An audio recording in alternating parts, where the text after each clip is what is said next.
Yep. Here we go. I'd like to call to order the March 26, 2018 meeting of the Highland Park Board of Education. The New Jersey Open Public Meetings Act was enacted to ensure the right of the public to have advance notice of and to attend the meetings of the public bodies at which any business affecting their interest is discussed or acted upon. In compliance with the Open Public Meetings Act, the Highland Park Board of Education has caused notice of this meeting, setting forth the time, date, and location to be submitted for publication to the Home News Tribune and Star Ledger, and posted on the board's website at least 48 hours in advance of this meeting. Members of the public who wish to address the board will be given the opportunity to do so before the board adjourns for the evening. Linda, can we please have a roll call? Ms. Byer? Ms. Cimarosti? Here. Ms. Coleman? Here. Ms. Gowan? Here. Mr. Krieger? Here. Mr. Magaziner? Here. Ms. McFadden DiNicola? Here. Ms. Pietrobono? Here.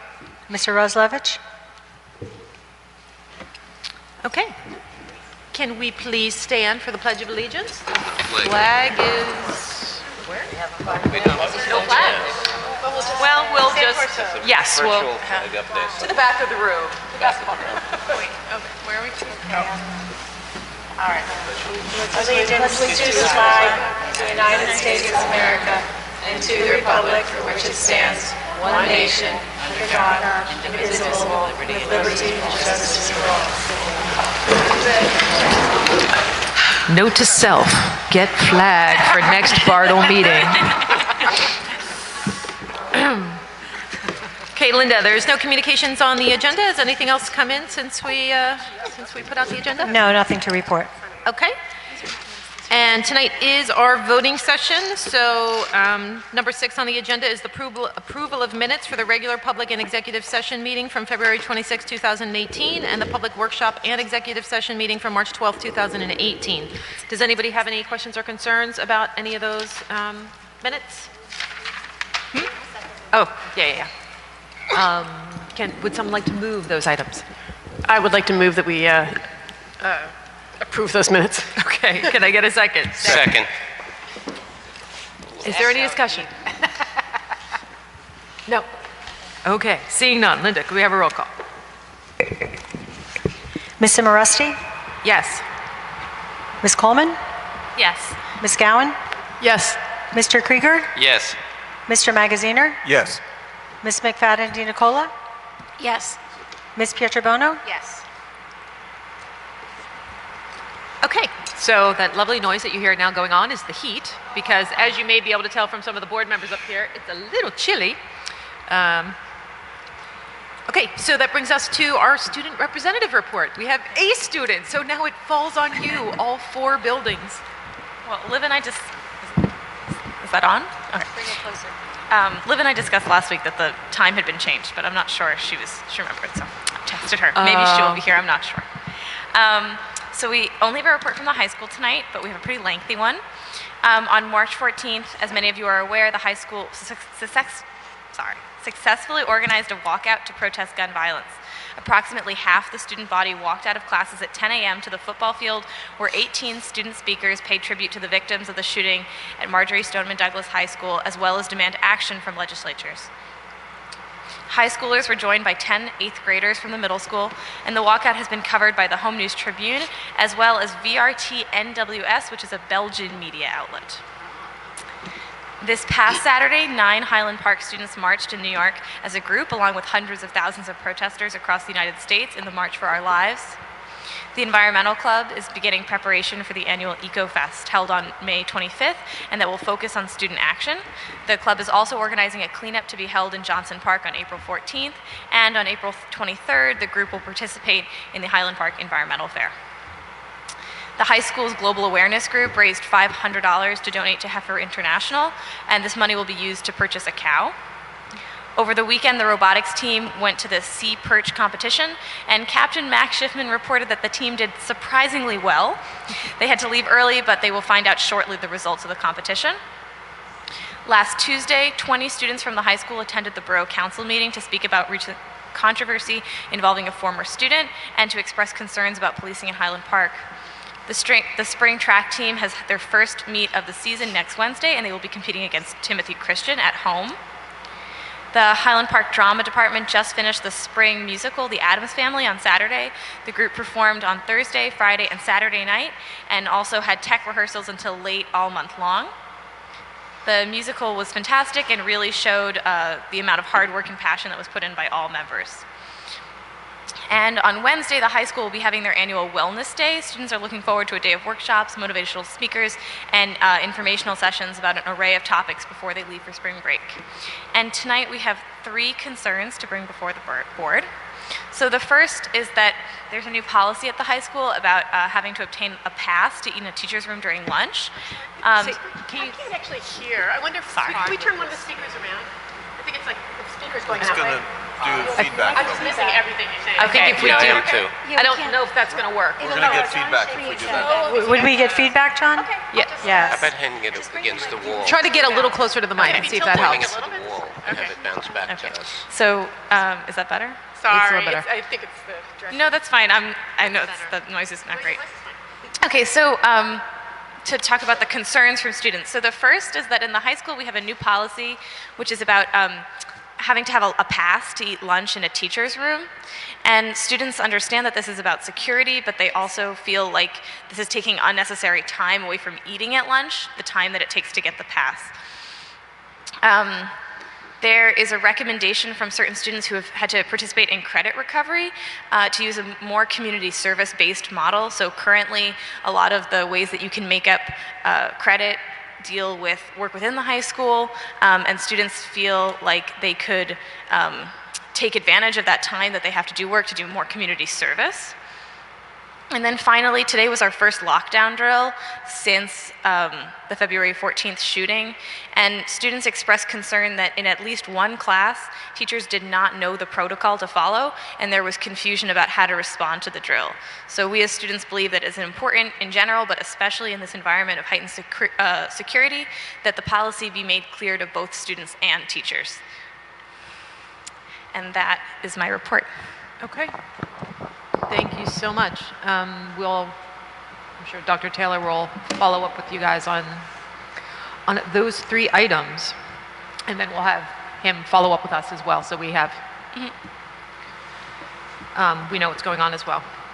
Okay, so Dr. Taylor, that brings us to your report. I do apologize for the noise. We are shutting the heating down, so it'll be cold again, but at least we'll be able to hear each other. I don't want to be responsible for people freezing. That's one reason why it gets so cold in here when we have our meetings, when we can't run the heater at the same time. Warmer. At this time, I'd like to shift gears and talk about one of our FAB students from 2nd grade. First of all, Mr. Benjamin, I'd like to introduce you again to the community, the board, have you come up to the podium, say a few words about this special young lady. You know, I love this type of stuff, so yeah, I have to contain all my happiness. Good evening, Dr. Taylor, members of the board, and the community at large. Thanks for having these events in which we are given an opportunity to showcase the best of who we are as a learning community. Nearly 3 years ago, our still brand new counselor, Ms. Kirk, and I met and discussed strategies to enhance Bartle's culture and climate. Coupled with the efforts of a couple of teachers, Ms. Kirk and I came up with the concept of being EPIC, which is encouraging positivity and inspiring change. This initiative was inspired by our Bartle beliefs and through considerable listening and learning of teacher and student needs and wants.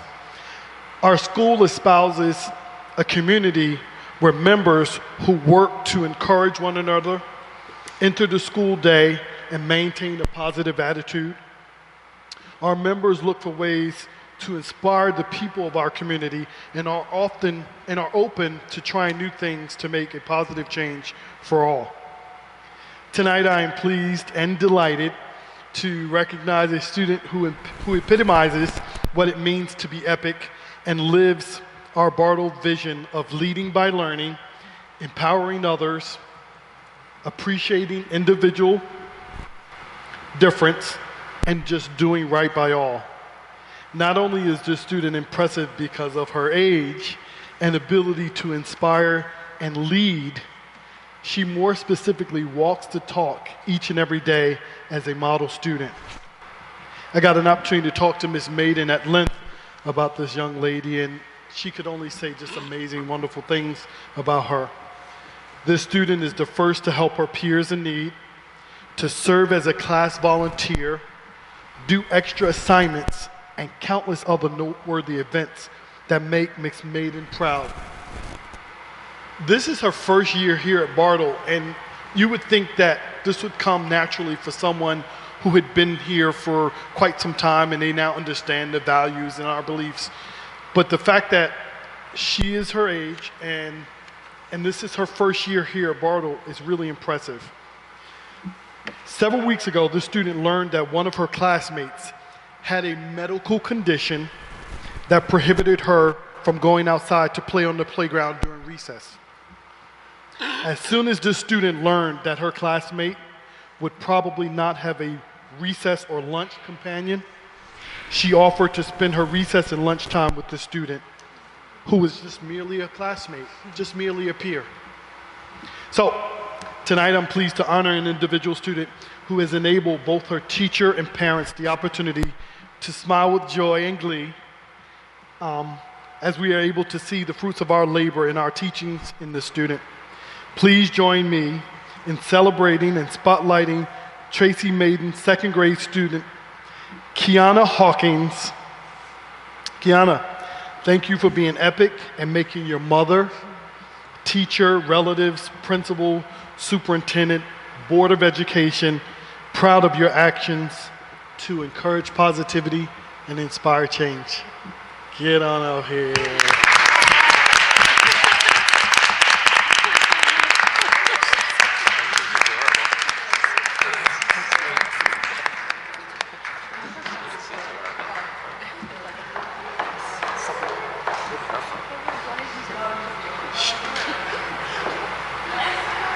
She's not afraid of the camera. She skips up there. Yes, yes. Chewing gum. Not afraid of the camera. That's right. Oh my goodness, sweet. Oh, For second grade. It's amazing. It's a second grade. You have 7, 8, 8? 7. Seven. Picture. Is she in there? Can they see her? Yeah, right? She's in front of Very sweet.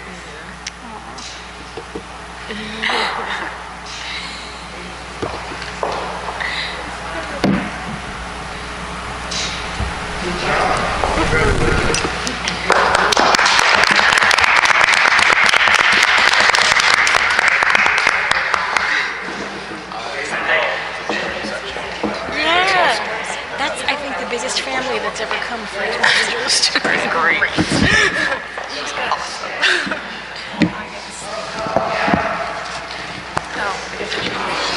she's got the award for best award acceptance. They're really great. She skipped up there chewing gum.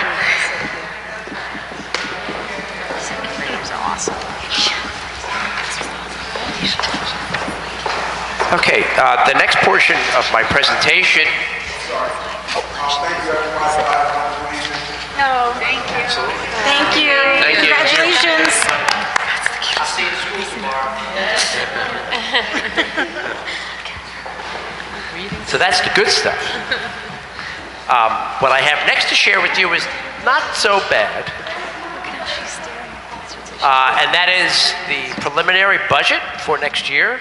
Give me 1 minute. I'm going to power up the projector and then take you through my presentation.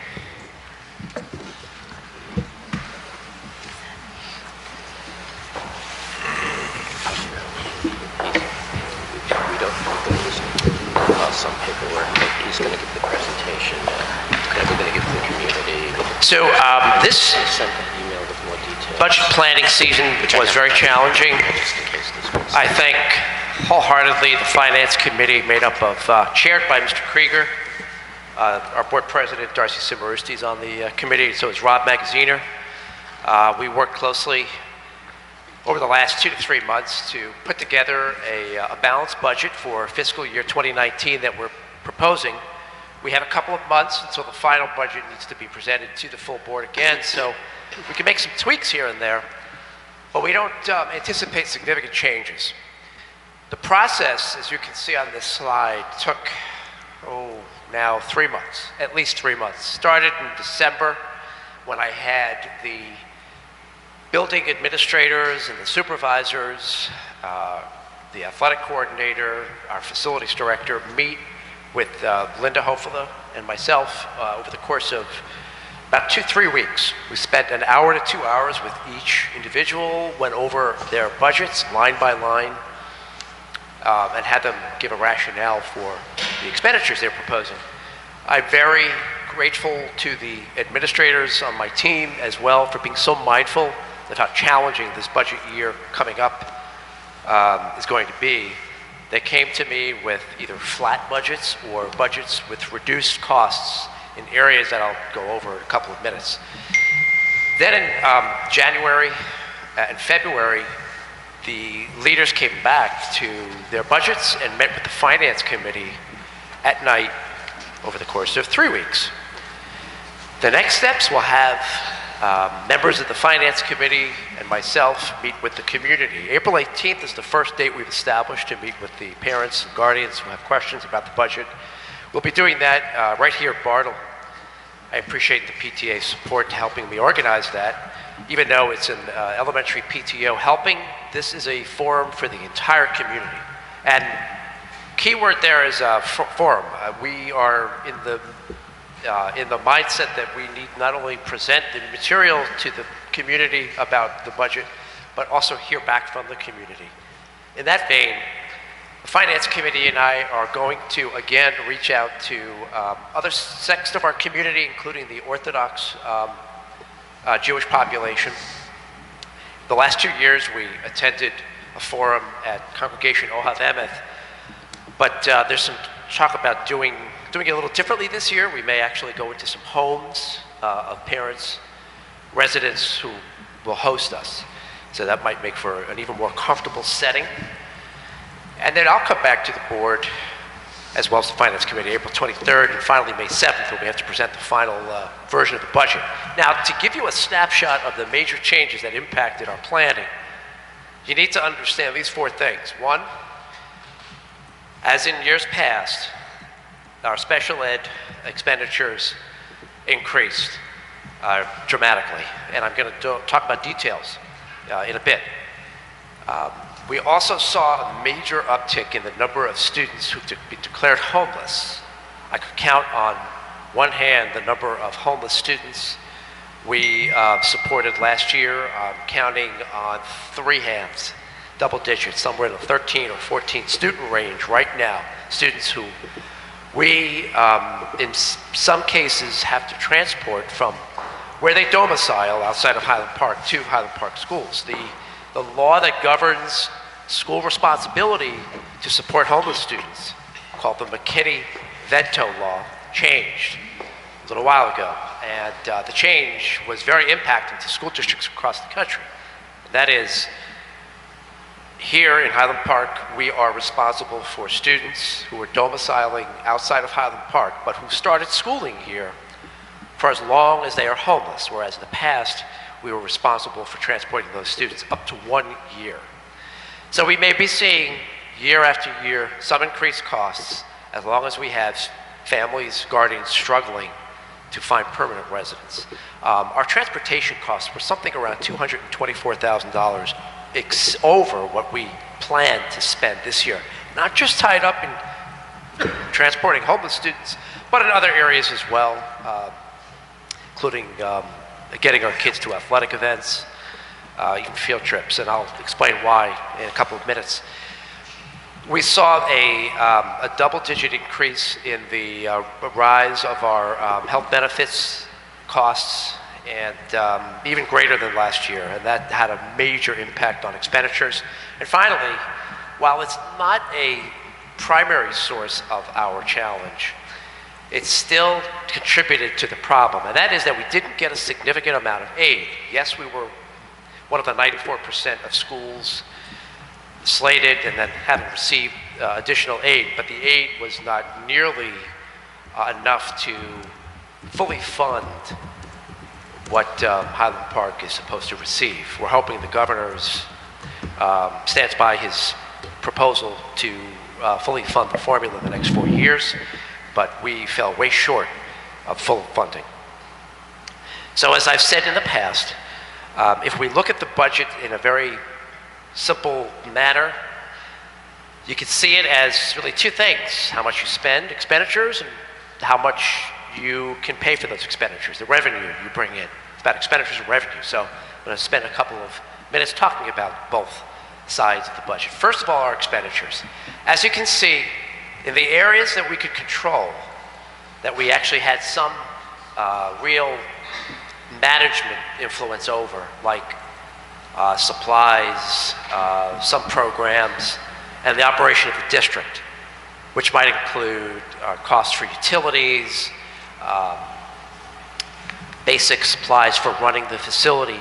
We were able to par down, not drastically, but we do come in with this preliminary budget having cut our supplies and in some small ways our extracurricular programs.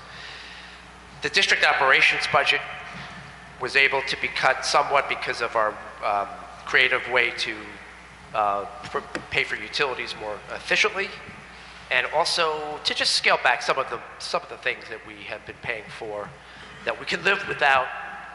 Some landscaping supplies, for instance, a couple of maintenance projects that we were slated to do, like painting jobs in the interior or maybe refinishing a floor, they'll have to wait. We saw a little increase in our professional development, curriculum, and instruction budget. A lot of that has to do with the support we want to give our teachers at the K-5 level in the area of math. We're redesigning our math program. Our salaries ate up a very large portion of our expenditure pie. And I'm going to break down the salary costs in another 2 slides.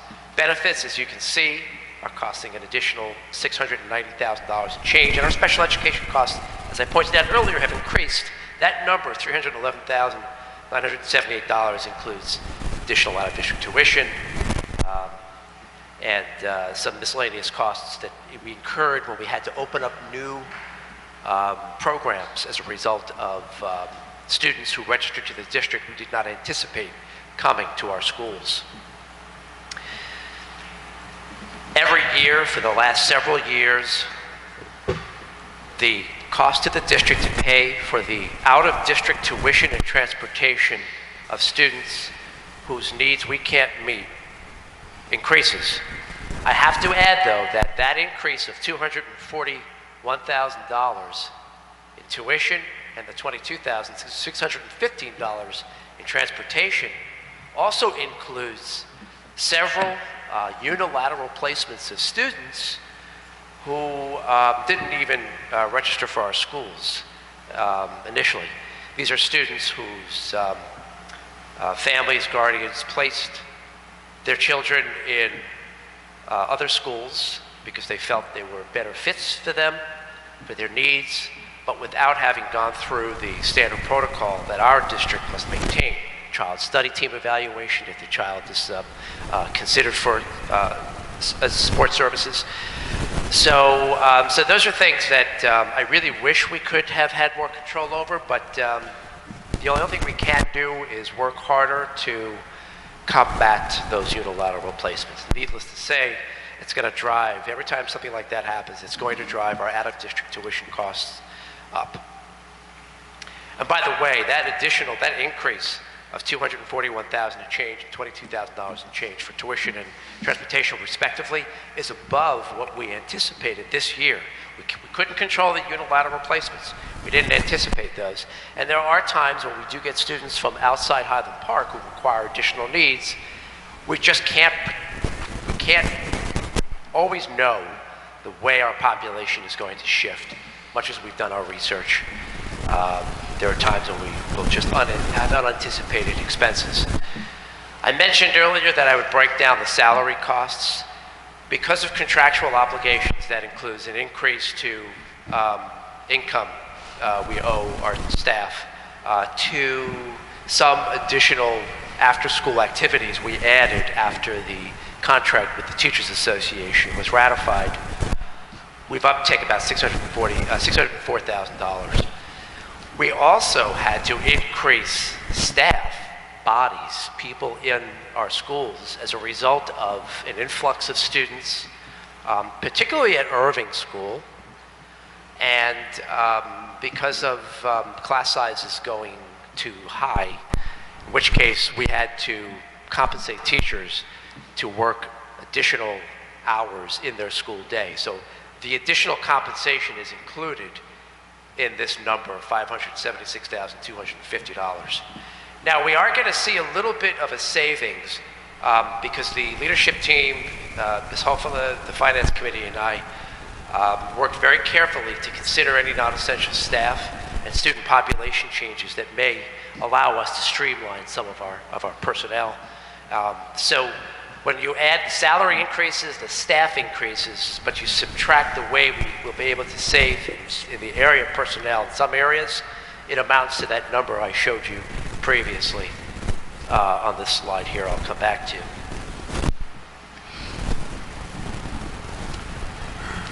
$826,933. So let's talk a little bit about revenue, how we're going to pay for our expenditures. As I pointed out earlier, we did not see a significant increase in our state aid. We received $97,136. Again, far short of the, I think it's roughly $400,000 we were supposed to receive if we were fully funded. We are anticipating at least 5 students from other countries coming to us, tuition paying at approximately $20,000 per student. That accounts for the $100,000 we are considering as revenue. We are going to use some of what we call our fund balance, $1 million in this case. Those are funds that we are going to work to save this budget year by not making some of the purchases that we had budgeted to make, so we can offset next year's tax levy. So we will take a little bite out of what we had intended to do this year from our budget, so we can save enough money to have $1 million in fund balance to offset next year's tax levy. Now that's $200,000 more dollars than we considered including in last year's, this current fiscal year's budget. This fiscal year, we used $800,000 of fund balance to offset the tax levy. We are also going to make less of a transfer to some of our reserve accounts, like our maintenance reserve, capital reserve accounts. That'll allow us to recoup about $23,000. We are anticipating additional, or what we call extraordinary aid, that the state provides school districts around July to make up for extraordinary circumstances regarding special ed student needs. This year we received a little over $300,000, so we're going to be conservative and bank on receiving another $300,000 going into next year's budget. And we are going to generate a little over $1 million by levying taxes here in Highland Park, and I'm going to explain that in just a second. The other revenue, which is insignificant, about $2,000, includes mostly facilities charges that we levy against those who rent our facilities. So this is a very important slide that I know a lot in our community have most interest in. I'm going to let everybody take it in, and then I'm going to do a deep dive and ask Ms. Hofela to expand a little bit on the increase for the average home. Just a second, Linda.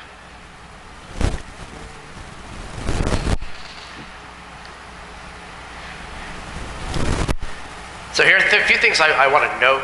First of all, let me make sure everybody understands what we're showing here. So these are the different budget years going back to 14-15. You see our budget has increased by about $4 million, $4.7 million over time. You can also see the tax levy that the school district assessed year after year.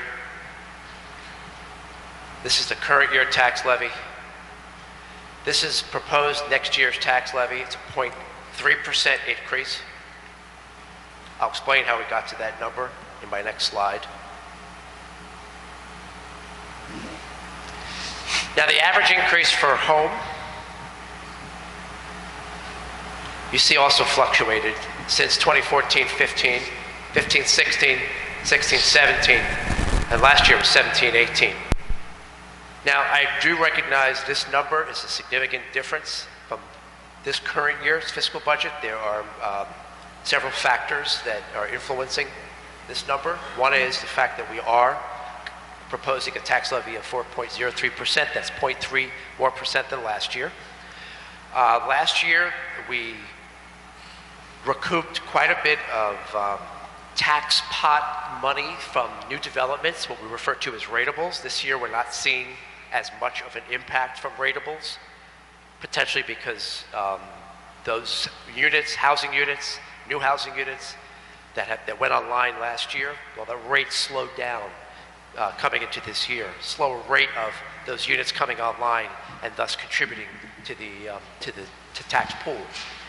And the third factor, and I'd like Ms. Huffler to explain this in more detail, is the way in which the refinancing of our debt, the money we borrowed to pay for major projects, including the expansion of the middle school, the redesign of Irving Media's lab, and other things around the school district, did save us quite a bit of money last year, saved the taxpayer quite a bit of money.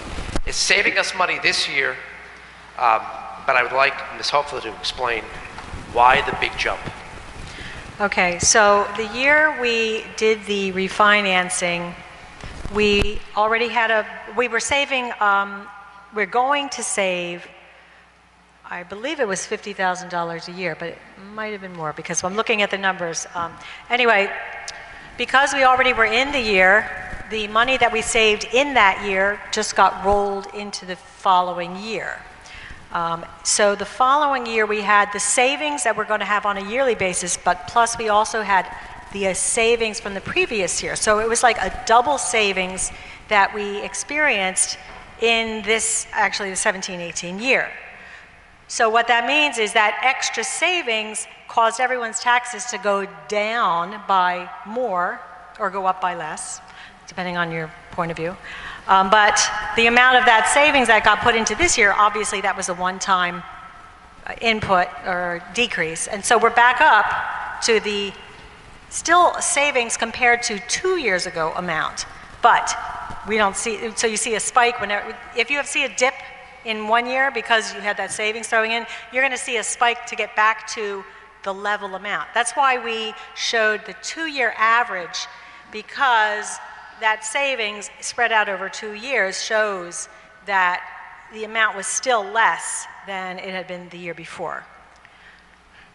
Linda, could I add to that? Yes. The way I like to look at that is that if in 2017-18 we paid the 2.32% on debt service, that's kind of like making 3 payments towards debt service, whereas in 2018-19, because some of the debt service got put off into 2018-19, it's like not 4 payments, but quarterly, but 5 payments. That's why it's almost twice as much. It averages, as Linda just said, the average of the 71 where we only had 3 payments, 3 virtual payments, versus having 5 payments, the average is $161. I want to add one other thing, because I just finished my tax worksheets, and I shared this with the board a couple of weeks ago. My taxes on my house, which is the average house in Highland Park per taxes paid, I'm within a few cents of owning the average tax levy on a house. My taxes in 2016 were higher than in 2017. And you might say that's kind of hard to believe. How could it have gone down when the additional amount was $71? But again, our year isn't a calendar year. The town runs on a different quarterly system than we do. The county runs on a different system. It tends to be somewhat front-loaded and then somewhat back-loaded. When you add it all up, you can have years like that. This is not the first time. So it was actually, we actually had a smaller tax increase and a smaller tax levy in 2017 than we did in 2016. Certainly it's going to go up because the number is going up. But there was, call it a tax holiday last year. It went down. To explain how we're able to go to 4.03%, everyone should understand that we are capped at 2%. We can't increase taxes over 2% unless we had money in the bank cap to utilize to go over that cap. We don't have any more allowance in bank cap to do so. However, the state does allow school districts to generate more revenue through taxes to offset the exorbitant increase in health insurance costs.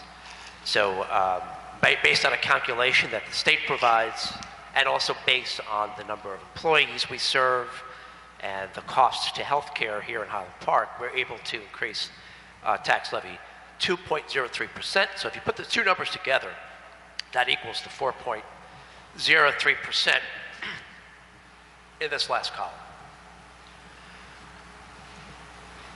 Now, I'll place this presentation on the website tonight.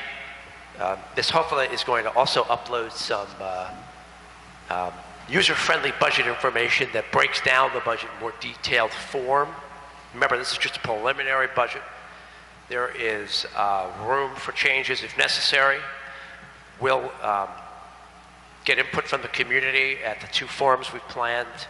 And if changes need to be made, the Finance Committee, Ms. Hofela and I will meet again, and we'll reflect on this preliminary budget. Now, I just want to say a few last words before Mark and Darcy and Linda and I answer questions that anyone has. I pointed out earlier that my leadership team came to the table with either flat school-based or central office-based, by that I mean curriculum, instruction, PD-based budgets, or they were under budget last year. Mr. Benjamin, for instance, was under something like 4% from last year's numbers. They did a wonderful job helping me save where I could. After I accounted for all of those controllables, those go-to accounts that I could manipulate, supplies, curriculum, PD, I was still in the red $1.2 million if I was going to balance this budget as a result of those transportation costs, additional special ed costs, as a result of new students coming in, students we didn't anticipate would have to go out of district, salary costs, medical benefits. I was still in the red $1.2 million. It took me months and many sleepless nights, or mornings I should say, to finally come to a balanced budget with the help of Ms. Hofela and the input from the Finance Committee. That being said, this budget will hurt a little bit. There are still things we could not manage next year. There's really little or no room for growth. Some places which we felt we had to fill gaps, particularly in the area of safety and security. But there are some cuts that are not going to drastically impact our kids. I don't think our kids are going to directly feel the impact of any of the cuts. But there are still some austerity budget measures that we had to put in place. So this was not an easy budget. I'm hoping next year's is a little better. I think what will help next year is if we don't have some of the additional costs that we didn't anticipate this year, next year. And if we also see increased state aid, it's definitely going to help. So with that, I'd like to open up for questions from the board, and the community will be able to ask questions when we go to public comment.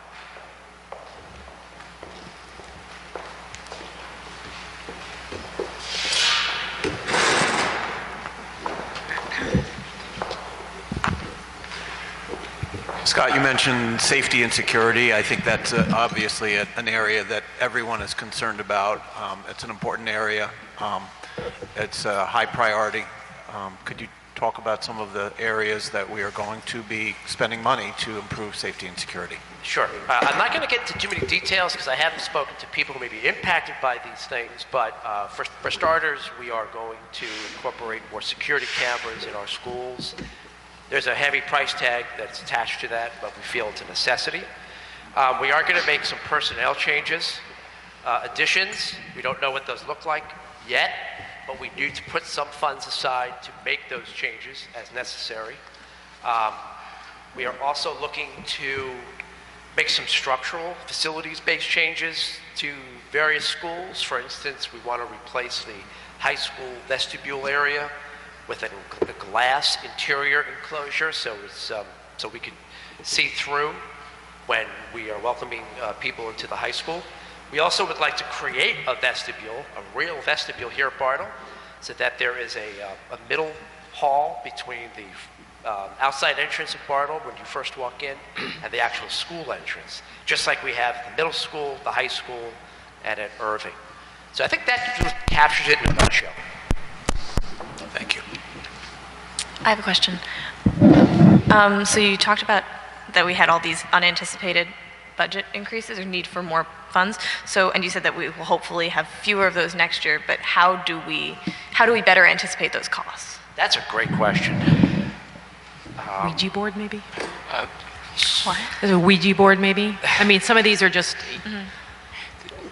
you can get one or two families move in that can cost the district hundreds of thousands of dollars. I mean, some of them, there's literally just no way to anticipate. You just can't. I mean, you just don't know who's going to be in your student body. And I have a good example to illustrate what Darcy's talking about. So there's an arm of the state referred to as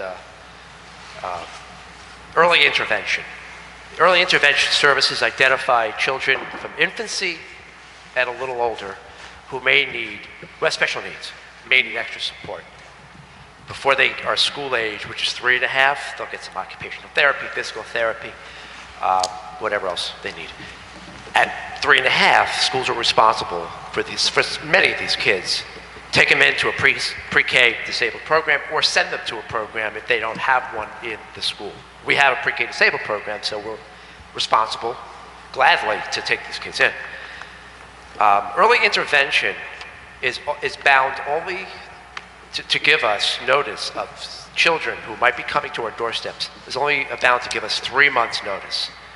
This past July, starting in July, and sporadically from July to about October, November, Ms. Freeboard, the principal of Irving, and now Ms. McNally, who's the interim principal, got word that numbers of students periodically from July on were going to be entering our program and would require services, which we didn't anticipate. I mean, not unless we do a door-to-door census check and ask if any of the children have special needs under the age of 3.5, well, we really know. So that is, by the way, one unanticipated cost that took a big bite out of our budget. We had to hire an additional special ed teacher, 2 additional paraprofessionals. We spent some money actually creating an additional classroom space at Irving, supplies, it all added up.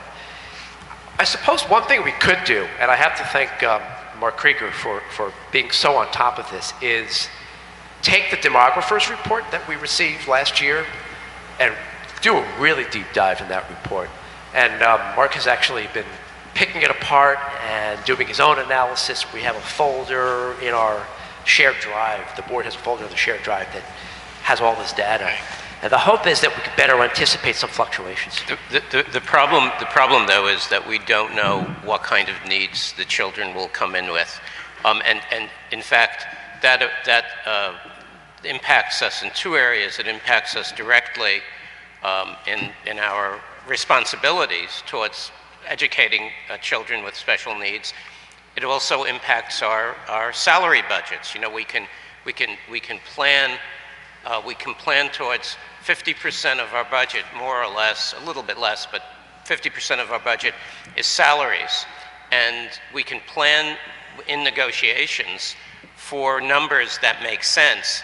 But then when you hire 11 more people because we have these pre-K placements, it really kind of breaks that budget. And I wanted to add, there's the third component, which is the medical. I mean, there's really three components that we have no control over, and that the state informed us in preparing the budget to expect a 14% increase. Now that 14% is on about $5 million in medical insurance we pay out of a $35 million budget. So it's 14% of the budget times a 14% increase. You can do the math. Right off the top, that's like a 3% increase in the budget. So that means you have to get money from elsewhere. You have to increase the taxes. And it's just, it's for this one issue. And again, we don't have much choice there. We have contractual obligations towards medical insurance. And it's the same as all the districts around the state who have the same state health benefits plan. And again, people should have good health insurance. We've made our commitment to that in negotiating. But when the state throws that number out at us, it really, really makes it hard in the budget. I'll tell you one other thing we have been doing more diligently this year is making sure that we are not incurring costs that we shouldn't be on behalf of non-Highland Park residents. We had, some situations in which people were taking us to a place in which it would have cost us, in one situation, almost $100,000. But we did some research, investigative work, and we saved ourselves a little money in that respect because we're keeping our eyes open a little wider. There's just no room to allow for that kind of thing. Any other questions or comments from the board? I have another question, unless somebody else wanted to. So you also mentioned that, especially in the middle school and high school, because of the schedule, there have been teachers have had to teach additional periods, and there's been money set aside for that, and I don't know how significant that is, but I do know that the high school schedule, I think, is still sort of up in the air for next year, at least my last understanding, the last PTSO meeting I was at. And so do we have a good understanding of whether there'll be similar increases, consistent, whether it will go down based on a schedule? That's another great question. So you're right, the schedule is not decided yet. What we're trying to do is improve upon what we put in place this year. We are going to be able to scale back the number of sixth periods compensation we provide teachers, but it's not so much a result of the potential schedule changes as it is just being even more creative than we were this past year, and assuming that we can actually make it work with what we have. Sixth period compensation is based on it's based on a teacher's salary. So if a teacher gets additional funds, we prorate the person's salary. It ranges from $10,000 to anywhere up to $18,000 per teacher. So this can add up. You have 10, 11, 12 teachers in middle and high school who are compensating for their additional work and time. You're talking $150,000, $160,000. So I'm sorry, I can't say that the ability for us to save money because we're not paying as many teachers for sixth period is a result of the schedule changes. But there are schedule changes in the works as well. Okay, thank you. Somebody over here have something? Yeah, I mean, it's not something that we have control over, but I think that's the point of, what I understood with the healthcare costs. And I do feel like that's important. Obviously, everyone needs to have health insurance, but I do think that that's part of a broader conversation to keep in mind on, the national level, is that I have family in other countries that don't have those expenses because they have health insurance covered by, so the health insurance provider is not taking like a middleman cut from the doctor, the hospital, etc. It's not something that we can control, but it's definitely something to keep in mind. We did negotiate last year some changes, if you remember, to the health benefits for new employees, and that will over years that will save the district money. It's a shame we have to do that. It's a shame. No, I have to say, and I said this in negotiations, the Plan A or Plan B are both extremely good plans. They're New Jersey's state health benefits plans. They're certainly as good as anybody has in any public or private enterprise. Right. But you have to make, you have to do the best you can. But you're right. It's a bigger issue than our little district. And this is still with teachers paying into their plans as well. So the Yes. amount the teachers are paying into their plans Correct. has increased exponentially as well. So Correct. everybody is feeling the pinch of these increases in healthcare costs. It's not just the district's budget, it's teachers' individual budgets as well. We have teachers paying 1/3 of their medical increases, and administrators near the top of the scale, and that's huge amounts of money. It's just crazy. Yeah, so I think there's kind of this perception that teachers have this free ride in terms of their healthcare, and Not anymore. couldn't be further from the truth. One area that we didn't see up in the presentation this time was which we had been seeing in last several years past, was increase in cost for charter school students, which, while it is still a chunk, and it's a chunk that we all believe shouldn't be there at all, it's a slightly more manageable chunk this year, only due to a couple of fewer. Darcy, do you have the number? A couple of fewer students that are going out of district to charter schools. Yeah, I don't have the exact number in my head. I think it's like 24 or 25 now at Hatikva. We don't have anyone at Greater Brunswick at this point. It's still over. So it's still over $300,000. It's still a big chunk of money. It's a still, chunk. Still a nice $300,000 back in our budget would be awfully nice. But it's not increasing, at least not this year, which is something. I know that there was discussion earlier in the year about transportation costs, especially because of the new housing developments. So I know there was talk about additional busing and all that.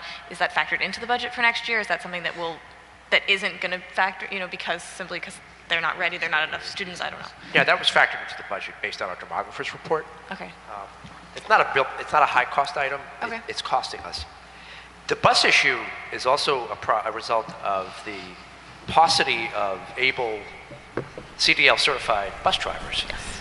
We have been spending a lot of money on coach buses, and we're not the only district. North Brunswick School District Superintendent told me recently that even though they have their own depot and their own purchased school buses, they don't have enough drivers to drive their own buses. It's a big issue, and it's something that my Superintendent's Association has discussed in Trenton. And it's a lot has to do with the certification requirements to become a bus driver. They're much more stringent.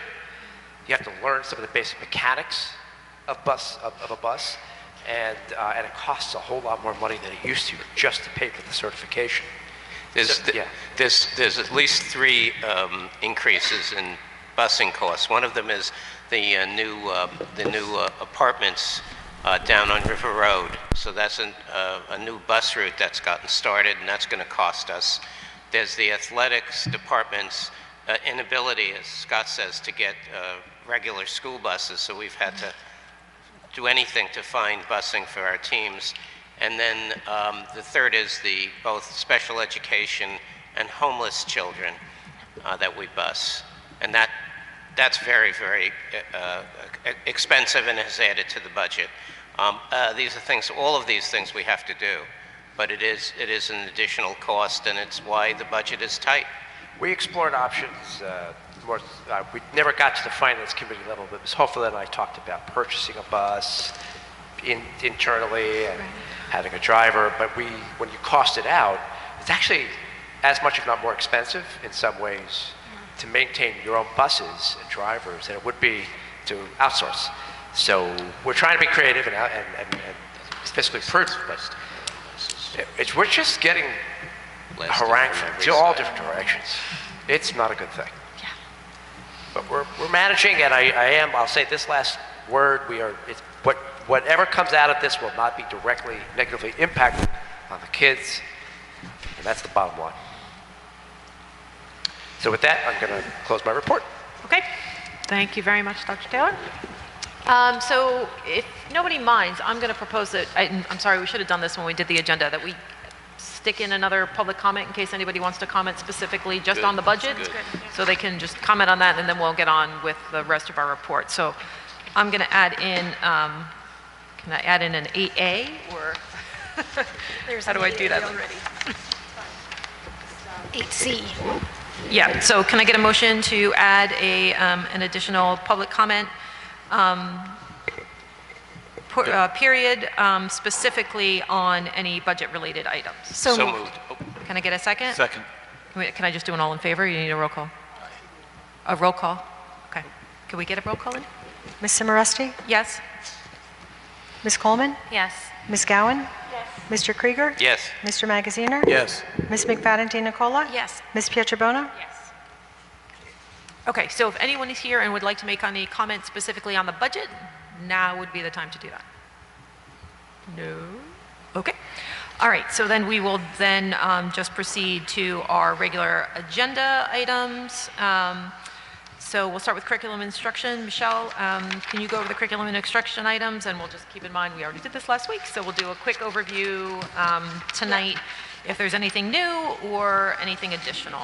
Unfortunately, I can't be as quick as last week because You did meet, that's we why. did not have a meeting last week, but due to the snow. But we did get to meet this time. So our first item on our committee agenda was to go over the agenda for this meeting. So our first item was the approval of field trip requests. Second is the approval of the HIB incident report for the month of January. Third was the approval of dynamic learning maps assessment training. Fourth is the approval of the paraprofessional observation rubric. And fifth is the approval of the technology observation rubric. And another rubric is the sixth item, approval of the child study team observation summative rubric. And all of those, I believe, are things that were just the same as the last time we had them approved, but they need to be approved every year. The next item is the approval of the Memorandum of Understanding between Rutgers School of Health Professionals and our district.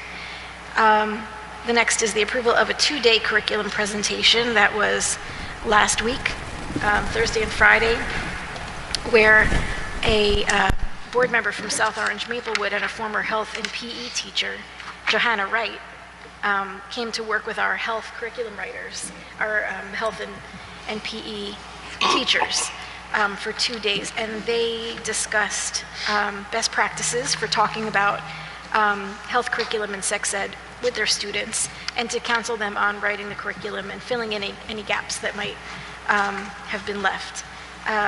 The process of writing the curriculum was initiated by Dr. Nikosha, and Elizabeth Asamoah also was part of that process. And during Thursday and Friday, I believe, Ms. Asamoah from our teen center was available to discuss bringing back the teen pep program in the high school. And I think that there was some discussion about that. There's a requirement that we have a full-time staff member be About teen pep? some sort of There were some supervisor. concerns about who would manage it, but we haven't resolved what we'll do. It doesn't appear we can integrate it into the curriculum. It has to be a standalone. So we'll see where it goes. I understand from the high school students, it's something that they're really looking forward to, so we're working on it. Yeah, the Women's Issues Club has been really interested in bringing some kind of better sex ed curriculum to the high school, so. Yeah, I'm excited for the new curriculum writing, and Johanna is an amazing person, so I'm really glad that she was a part of that discussion. So then we were lucky enough to have our new Director of Humanities and Curriculum, Ms. Rebecca Fittipaldi, with us at our committee meeting. And she talked to us about, it was a curriculum spotlight on the humanities, and it was centered around the commitment to Black history and Holocaust education in our district. So we went through all of the different schools that would, make this commitment, and in which ways they would make this commitment. So Irving and Bartle is going to integrate a lot of this history and education into their social studies projects, but also infused into their ELA program. So Reader's Workshop, guided reading, classroom libraries, they're all going to be using culturally competent texts, and the classroom libraries are going to be revisited and updated each year. So there's going to be additions to their classroom libraries with those specific histories in mind. Writer's workshop as well, read alouds, level texts, and shared reading will also be a part of that focus. Scholastic news and regular classroom projects and writing assignments, that will also be something that they keep in mind for those things in Irving and in Bartle. In the middle school, they are going to focus on a few different things, reading circles and project-based learning around those two histories. And this is during the school year. This is not just in the month of February or on the Holocaust Remembrance Day. So this is something that will be integrated into a year-long curriculum. Also in the middle school, global civics will include a genocide unit. And we did discuss including Native American history in that genocide unit. Reading circles will center on Black history and African American texts. And Diversity Day, of course, at the middle school is going to be one of the focus areas where keynote speakers will be Holocaust survivors, and lots of culturally responsive workshops and events will be available to the students. In the high school, it's further expanded where we have Cultural Diversity Week, and that will be integrated into content lessons with culturally responsive focus, restorative circles, and is morning announcements as well. Black history and Holocaust education, as I mentioned, will be taught throughout the year, but there will be a special emphasis in January through March on Black history, and also in April, the emphasis will be on Holocaust remembrance. In the high school, we're also going to have an apartheid project in world history, and a poetry unit in the senior year English, where they will study poems, read articles, listen to podcasts, create posters, and write essays that center around Black history and Holocaust education. Also in U.S. History 2, there is a unit on race with culminating activities, posters, presentations, timelines, essays for display, and projects presented by students. So district-wide, there's culturally responsive programs in our Diversity Day at the middle school, Diversity Council, which is a partnership with Kean University, the Diversity Council specific to the middle school, English language learning parent nights, and also district-wide celebrations such as Lunar New Year, Black History Month, Hispanic Heritage Month, and the Diversity Dinner. Professional development is also an area that they focus on, and so they're going to be discussing PLCs as the focus at all of the schools, and book studies in the faculty. And there's two books that they are going to do book studies on. One is called Race Talk, and the other is For White Folks Who Teach in the Hood and the Rest of Y'all Too, Reality, Pedagogy, and Urban Education. There was already a PD session that we were lucky enough to sit in on, the diversity discussion panel. Dr. Robin Daniels, presentation. It's getting late already. Dr. Robin Daniels, thank you, presentation to the middle school and high school teachers, leadership team professional development, and a professional development academy, which will discuss a few different topics: global citizenship, sheltered instruction, working with ELL students, strategies for working with homeless population, and ESL workshops. And our last item that we discussed was the grading system policy number 2624, and some of the items that are going to be potentially integrated into that policy are 10 check-in assignments, which we were calling assessments, but they could be lots of different things, not just what we think of as assessments like quizzes and tests. So 10 of those per quarter, 1 check-in assessment per week, 2 summative assessments per quarter, and likely these would be the tests and the quizzes. Unified weighting across each subject area or department so that each classroom doesn't have a different grading system and different standards. A percentage instead of a point system. And grading for the middle school and high school will have to be recorded electronically within 1 week of returning the work to students so that families can have a better hold on the reality of their child's grades as they come in. And that concludes my curriculum. I do have one clarification point. So Ms. Fittipaldi approached me about bringing back either Dr. Daniels or somebody with whom she works to conduct cultural audits for Irving, Bartle, and the high school as well. Wonderful. So we'll do that hopefully before the school year is over. Awesome. Report back to the committee. Okay, great. Does anybody have any questions for Michelle? I just have a question about the grading system. So would the unified grading system be what you just said with the 10 check-in assignments, or is that a different system than what you said before? Well, I should let Dr. Taylor go ahead. Well, first of all, this is just for consideration. We haven't had a chance to talk to the teachers yet, but yeah, so the idea would be to compel teachers to incorporate at least 10 assessments per quarter, 1 per week. And then we're also putting guidelines on the turnaround time to get the work back. Did that help? Fill in the blanks? Yeah, it was mentioned a unified grading system, and then the 10 check-in assignments were mentioned as two different things, and I was just wondering if the unified grading system is something different than the 10 check-in assignments. Good question. I don't have an answer for that because we're not sure if that's even a proposal we want to make for all teachers, so it might not be unified across the schools. Yeah, to be clear, this is a policy it's a first reading, not even, right? This is a first writing, actually. So first draft, I should say. So I'm going to bring it, there's an organization of teachers called the Professional Relations Committee. I'm going to bring it to their attention, see what their thought is, and then forward. If the unified grading system is different, what would that look like? Just out of curiosity. I think that the unified grading system came up because we were dealing with classrooms individually within departments or within grades that had a completely different weighting for tests or homeworks, so each individual classroom had its own grading system. Exactly. It's tricky. We don't want to strip teachers of their autonomy, but we need to provide some kind of standard. So slow, steady, but with a lot of teacher input. I have two questions about this. So one, you said 10 check-in assignments or assessments. That basically just means like a grade, right? That could be a participation grade, it could be a quiz, it could be a homework, that's the idea?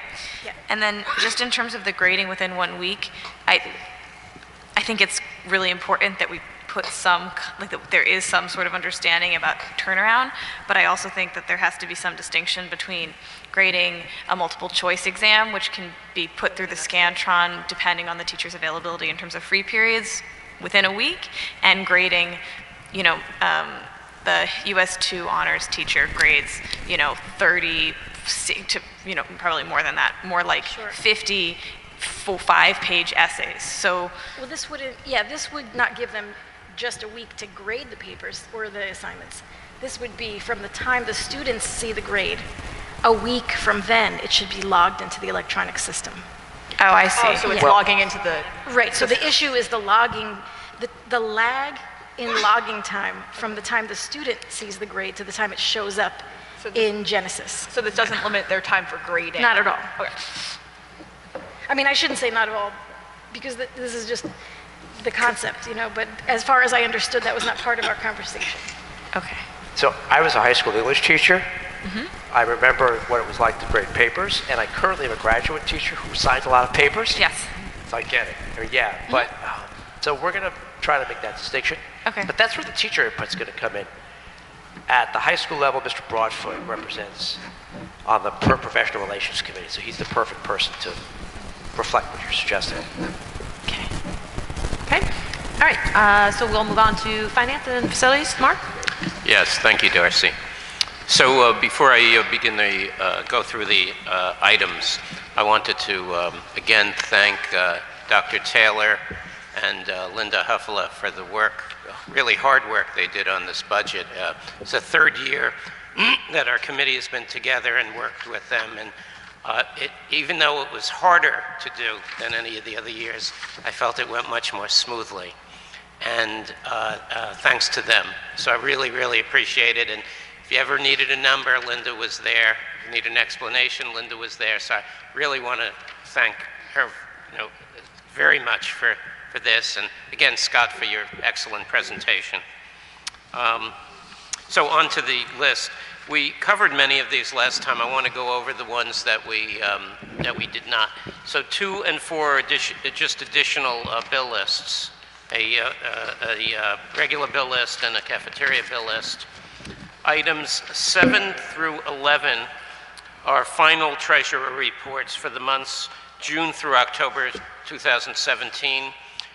We approved November 2017 last month, and number 12 is the not final but I guess preliminary or a initial treasurer's report for December of 2017.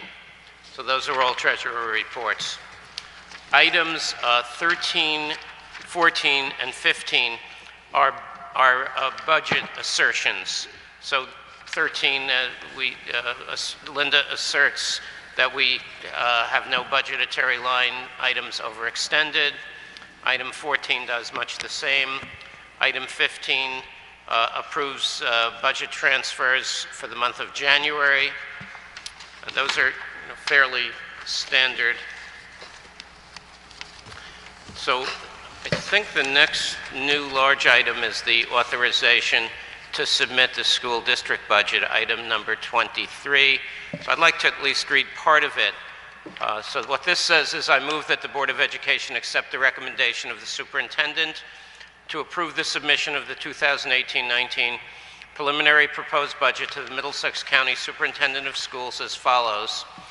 And without going through all the numbers, the budget total is $36,049,090, and the local tax levy is $29,007,524. And these are the numbers we saw on the board. The money not accounted there, the difference is state and federal funding. Item 24 is an approval to use adjust the taxes based on the increase in healthcare costs. So anytime the healthcare costs go above 2%, we're allowed to use part of that in an increased tax levy. And this year we're approving the use of $530,029, which is the 2.03% that we were presented in excess of the 2% cap. So that'll be included in the local tax levy. So those items 23 and 24 are about the taxes for 2018-19. Item 25 is approval of a grant application for safety grant for $3,605.90 from July 1st, 2018 to June 30th, 2019 to augment the cost of upgrading the security systems at various locations throughout the school, across the school district.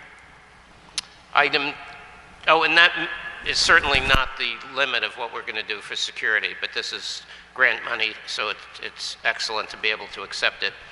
Item 26 is the resolution to participate in the ACES program. Hold on, Mark.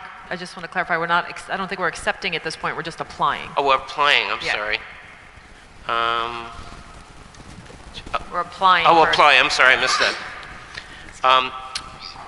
Item 26 is the resolution to purchase electric services through a bidding cooperative. This is standard, and this holds down our electric costs. Item 27 is the recommendation to approve professional services for Joanna Wright. Item 28 and 29 are quotes for air sampling in the middle school gymnasium.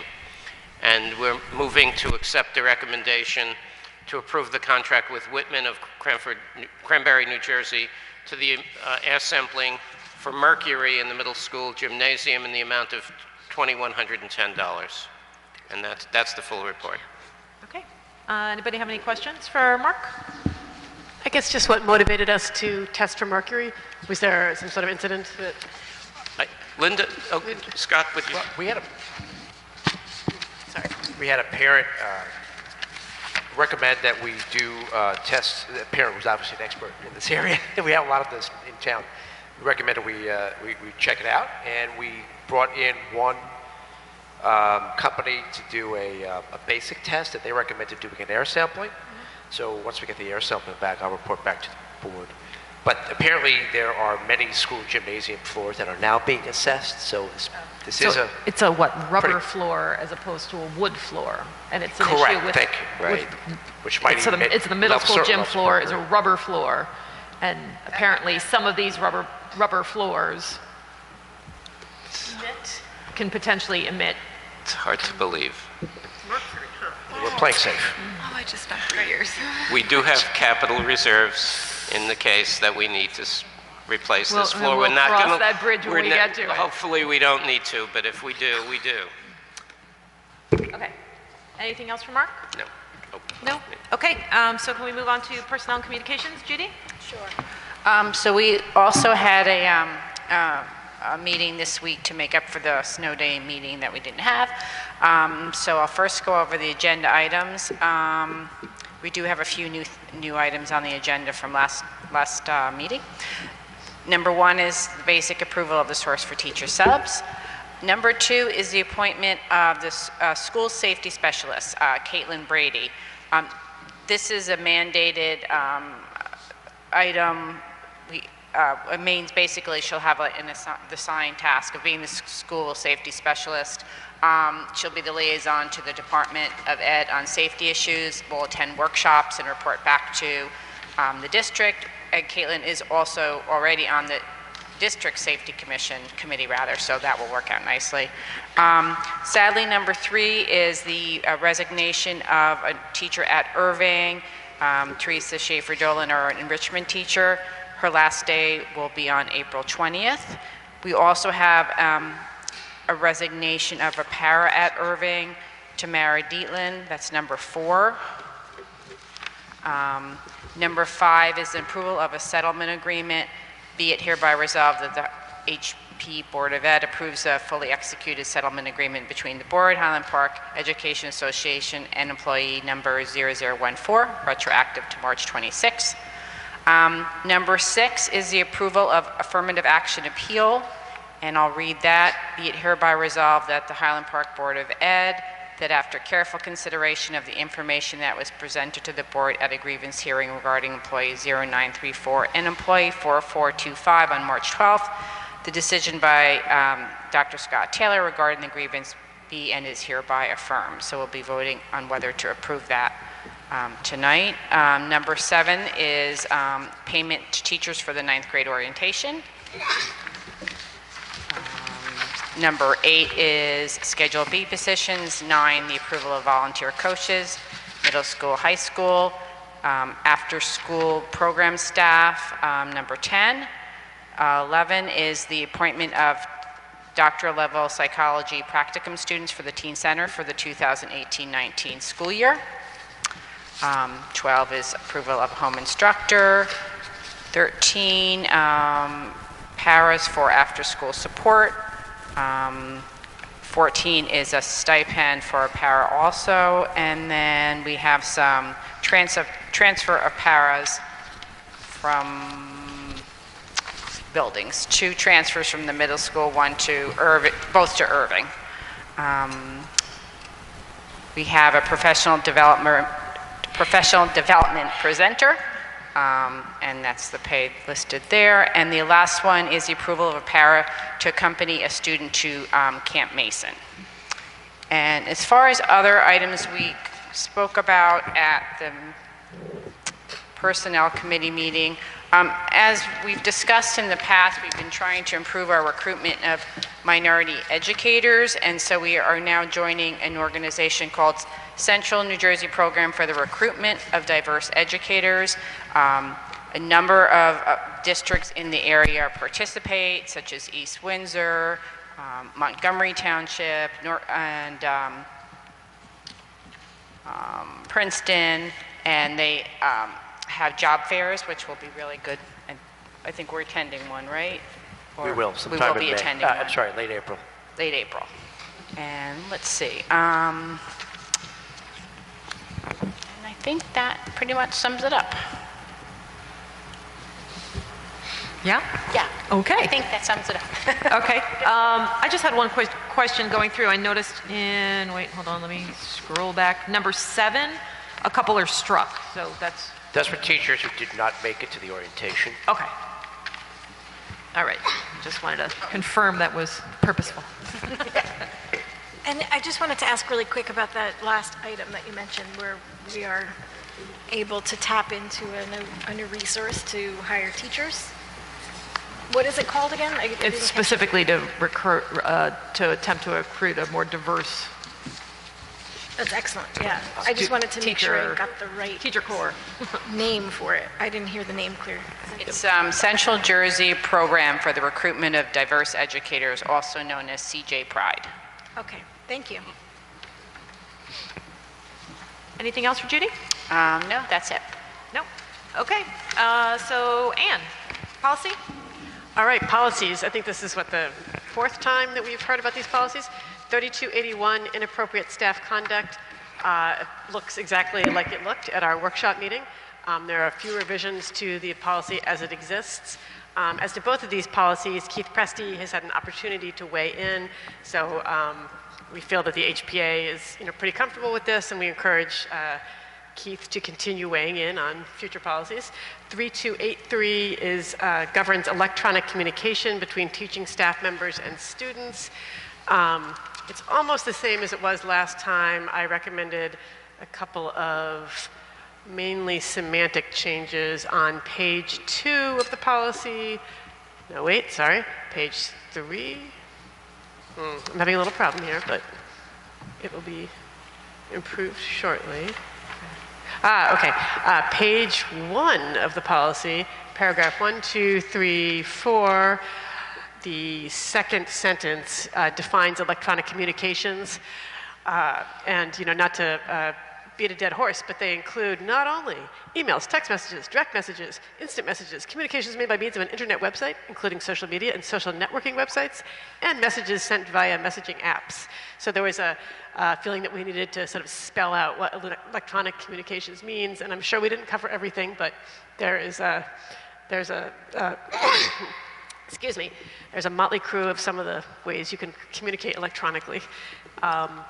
And let's see, there's one other change that I believe was minor. The following page, page 2, clarifies that ordinarily teaching staff members are to communicate via email if they must do so using a student's district email address.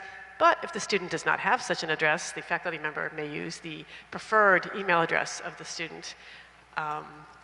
And that looks like about it. If there are any questions, I'd be glad to. And now that assuming this one passes, then at the next meeting, we would put on the agenda the corresponding provision policy for support staff. Correct. Which is what? 4281 and 4283. Okay. Yes. All right. So, and that's kind of the pattern we're going to set. We'll deal with the policy for teachers and then move on to the one for sports. Or maybe next time I'll be more coordinated and we'll go through them together. We'll do 3281 and 4281 okay. at the same time. It's more fun this way. The more I can drag it out. All right. Okay, so if no one has any questions for Anne, we'll move on to Monique and Equity and Excellence. Nothing new to report. We didn't meet yet, and we plan to meet in April. In April? Okay, great. Oh, could I back up to policy for 1 second? Sure. We're meeting tomorrow, so if anybody has a pressing policy issue, please let me know. Okay, so that's going to bring us to our second public comment slot of the evening. If you'd like to make public comment, please come up to the podium. Highland Park Board of Education welcomes public participation. Is reserved this time for your comments. You can come up to the podium, make sure you write your name and address, and also please state it for the record for the board secretary. Hi, Adapure 344 Baker Street, and I want to start by thanking board members for the service. When we come to the podium, we're all excited about what we want to say and trying to make sense, and we sometimes forget to what's more important, that you hear and you allow us to talk to us and you interact with us, which wasn't always the case, as you recall. So thank you for your service and your outstanding work in these past years. Also, thank you to student representatives. You add a wonderful perspective to these meetings, and we're incredibly grateful for your time. I also want to thank Dr. Taylor for his leadership and his ability to listen, willingness to listen. He's been present at many parents of students of color meetings, and I'm glad to see some of the comments that we have made, making their way into the system. It's very rewarding, particularly to see the effort in recruiting minority educators and also the curriculum efforts for a more culturally responsive curriculum. So thank you for listening to what parents and community members have to say. Today I want to talk about the issue of police presence in schools. Briefly, it's a very preliminary note. I think we're not ready to have, I'm not ready to have that discussion, and there's not, I know there's people working on putting together some more information. So I just want to say I was so proud to see high school students come to the council meeting, the borough council meeting last Tuesday, to support one of their classmates who was the victim of allegedly racial profiling by police. And it was amazing to hear them speak. Many people spoke that night. 3/4 of the meeting were public comments. It was quite extraordinary, but I think the contribution of the classmates really made a big difference. And so I want to thank you again for coming. Some of you were there, I think, and just sharing what your feelings were at that point and what you're looking forward to accomplish in the coming month.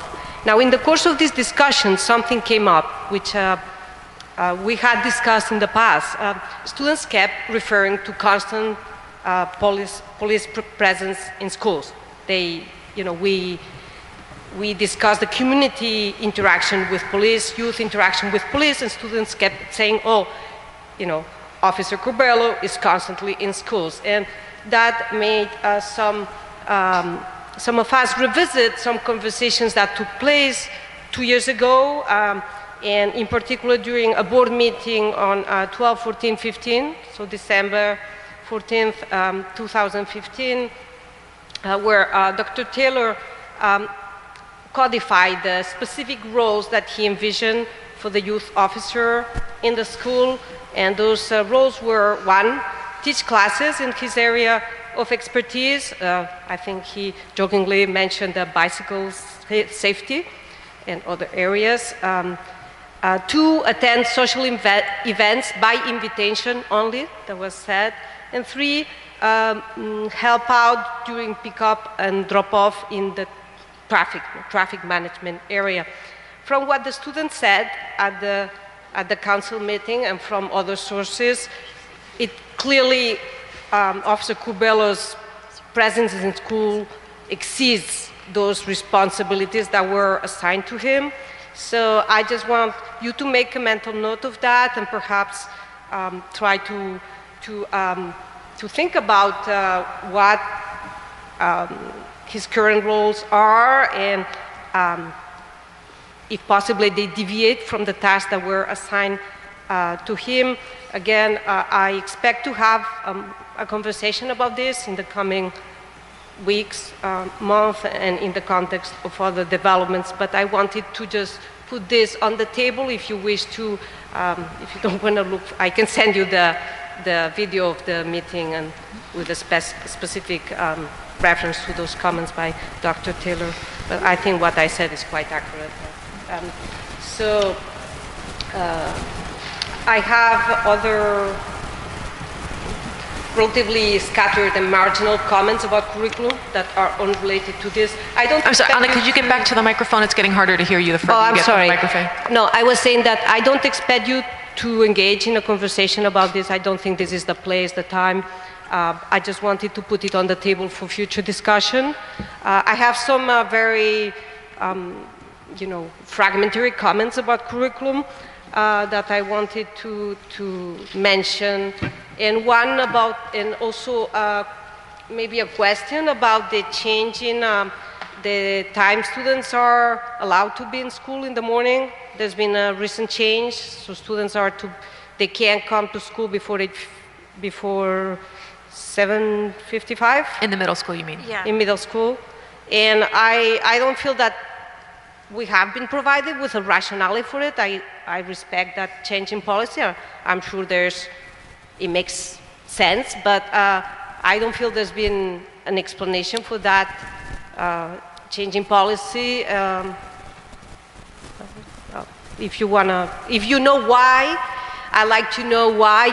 I know students are a little bit puzzled and a bit frustrated because that's a time where they interact with each other and yes. So could you rephrase the question? I'm having a hard time. The change in the change in time that students can go into the middle school. Right. Oh yes, forgive me. Thank you. So sorry, it's very hard to hear here. It's very echoey. Oh, sorry. It's so not the sound it's is totally bad? not your fault. It's this room and those speakers. So first of all, we're going to change that process. Ms. Obsemier had a hard time supervising all the students who were coming into the building. We had, at some point, she claims a couple of hundred kids in the building. We only had two paraprofessionals to manage those students. One in the cafeteria for kids who came at 7:30 for breakfast. That remains open. We haven't changed that. And then the students who went straight to the gym who got there early.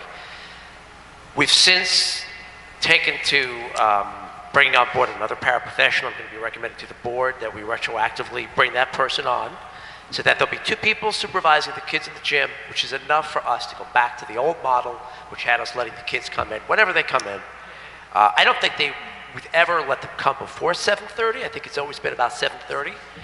So now that we have extra hands to supervise the kids, we should be fine.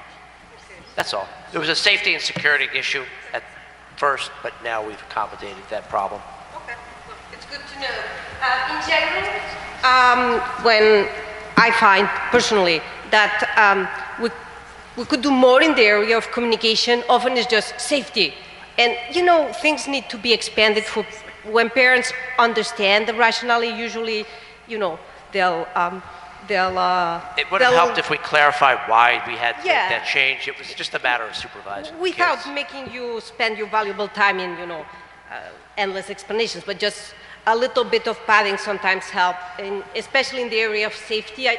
I said it last time, I'm just repeating myself, but this safety in itself, the word is used to explain everything and anything, so, it would be good to know what exactly. In this case, it was very concrete of kids just wandering around and not enough people there to supervise them. And again, please don't take this as critique. It's just feedback. It's just, where we can improve.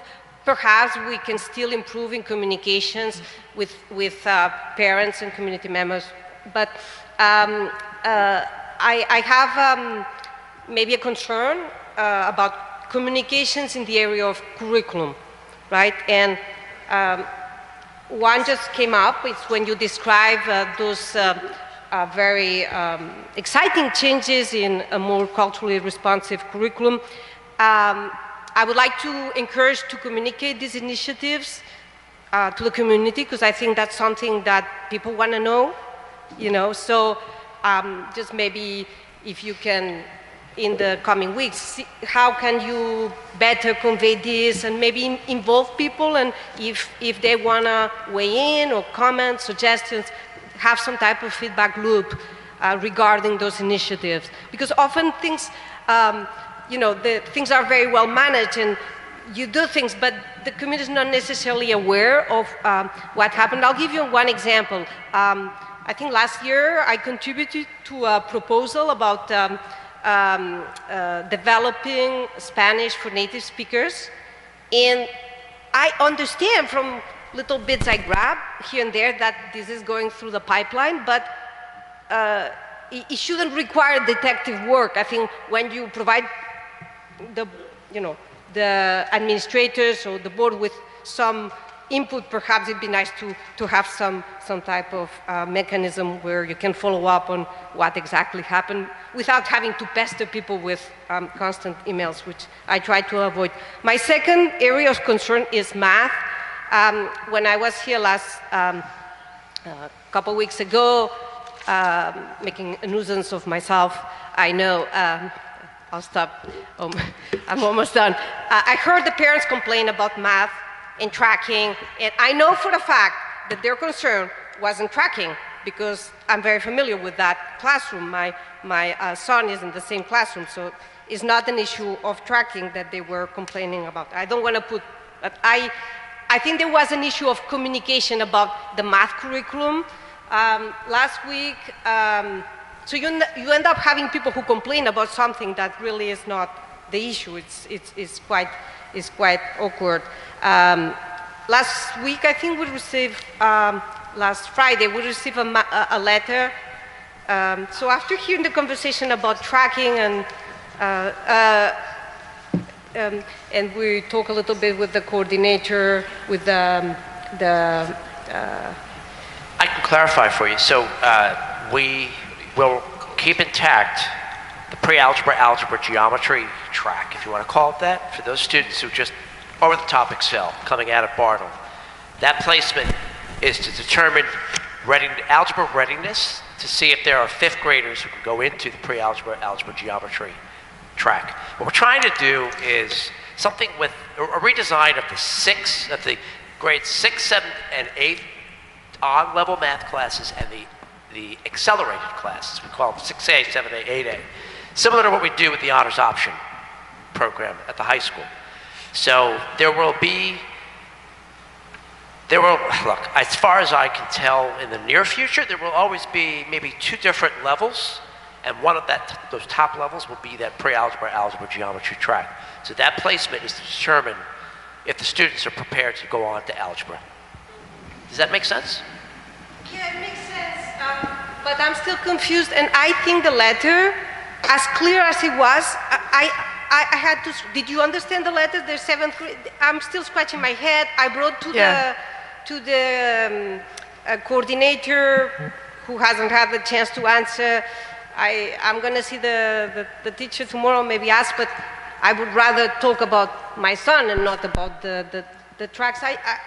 I think there's issues in communicating the curriculum, exactly what's in the curriculum, how it works, and it creates a lot of anxieties in the word tracking kind of, triggers a strong emotional response, but often it's just that we don't understand how it works. We have very little information about the math curriculum in particular, and I think a couple sessions, where parents are explaining exactly the curriculum, how it works in the middle school, in the high school, the transition. I know you're doing this. I know I heard about, a workshop on the transition from middle school. Well, perhaps we could do what we did when we piloted the honors option program.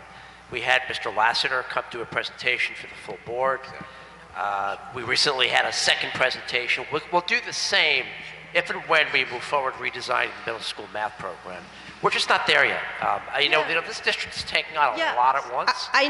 So slow and steady is going to win the race on this. Yeah, I know, but in between, concerns are growing, and there's a lot of parents who are very, agitated. That cannot be. I think at every step, we can't wait until everything is redesigned.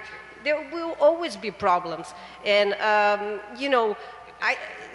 I think we need more communication with parents regarding the curriculum, and in areas where parents are kind of especially paranoid that if they miss a step, the kid will never, go to Harvard. It's not that complicated. We need to know that there's a coordinator.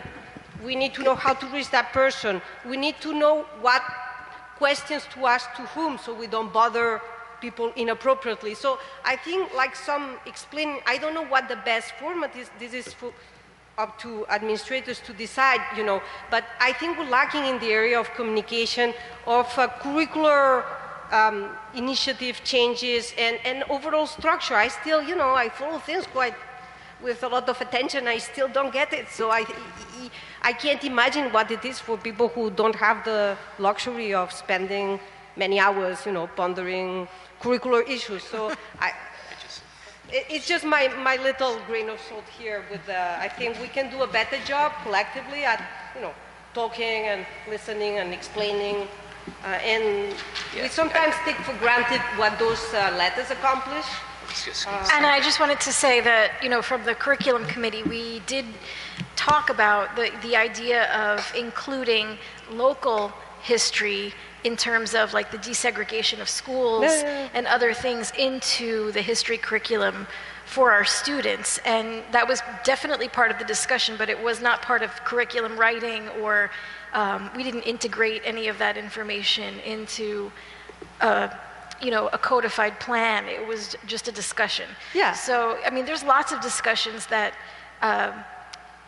they're slow to come to the floor, and they're also slow to get traction. But, part of that discussion was including the PASA group and as well as the Historical Society in town into that discussion, so that if we wanted to integrate that curriculum, that we could have a lot of other community input. So, perhaps that's a way for us to get the word out about certain things. But I do feel like in terms of the math curriculum, as a parent and a board member in the middle school, that there's been a lot of changes that I feel like I should know. I'm the head of the curriculum committee, and I don't. And it's been frustrating. So perhaps there's a way that we could have the middle school be the focus of that conversation, because it feels like that's where the most changes are occurring at the moment. So I just wanted to thank you for bringing this to us rather than like the parents' page on Facebook, It's much more productive this way. Thank you. Well, thank you for listening. Could I offer a comment? I will agree, certainly. We had a chance to look at both of the middle school letters, one for my incoming 6th grader, one for my incoming 8th grader. There are 2 separate letters that were sent out. They both refer to upcoming changes in the structure of the math curriculum to ensure that all students receive a rigorous program, but they didn't really go on to explain what that meant. So I think those letters probably sparked off quite a bit of discussion in the community, and probably something needs to go out to clarify what's happening. Maybe raise more questions than they answered? Yes, perhaps raise more questions than they answered, yeah. As much as I greatly appreciated the effort to communicate with middle school parents, I think perhaps some people were left wondering, like, uh-oh, what major change is happening? So. Okay, thanks, Anna. Any other public comment? Okay, so we will move on to our board action items. Michelle, could you move the curriculum and instruction items? Yes, I would like to move items 1 through 8, please. Okay, is there a second? Second. Is there any discussion? No? Seeing none, Linda, could we please have a roll call? Ms. Simoresti? Yes, but I'll abstain on 8. Ms. Coleman? Yes. Ms. Gowan? Yes. Mr. Krieger? Yes. Mr. Magaziner? Yes. Ms. McFadden Nicola? Yes. Ms. Pietrobono? Yes.